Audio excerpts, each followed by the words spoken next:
Hola, ¿qué tal a todos? Bienvenidos a Checando Datos. Y en este video me gustaría que me acompañen a checar 3 cereales que acostumbro comer. El que más suelo comer es este Fitness de Nestlé.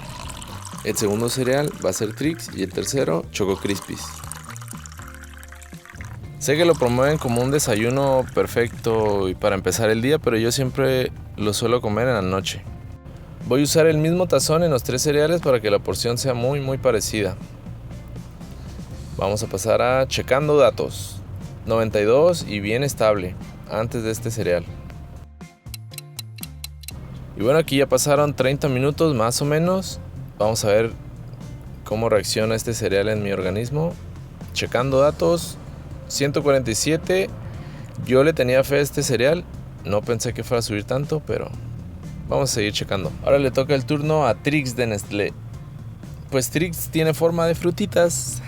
De los 3 cereales el que menos consumo es este.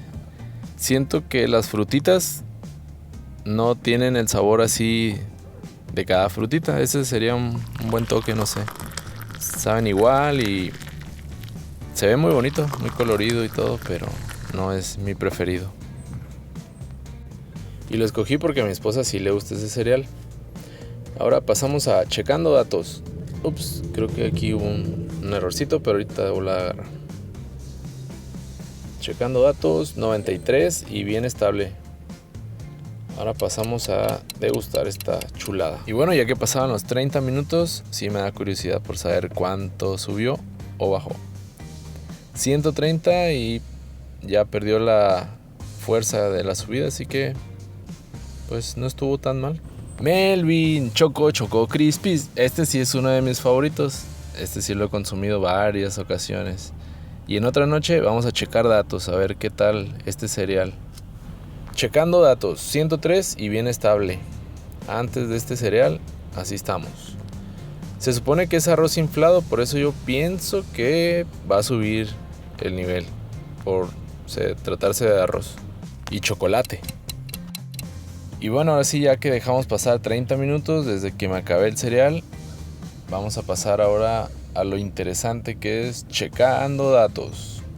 Y nos da un 154 y no hay mucho índice de que vaya a subir, así que pues sí elevó algo, pero no me extraña. Y para tener más claro los picos, porque se me olvidaron, me pareció buena idea plasmarlos en esta imagen. Y ya teniendo el resultado frente a mí, me di cuenta que el que más saludable se miraba es el que más me dañó. Mi cereal preferido. Pero bueno, yo ahí les dejo la información. Me quedé con duda de mi preferido, por qué había subido más. Miré que tenía más harina que los demás cereales, así que por eso fue. Muchas gracias por haber llegado hasta aquí. Espero les haya gustado mucho este video. No se olviden de darle un like. Y si gustan, pueden dejarme en los comentarios saber qué cereal es su preferido. Y nos vemos hasta el próximo video. Checando datos.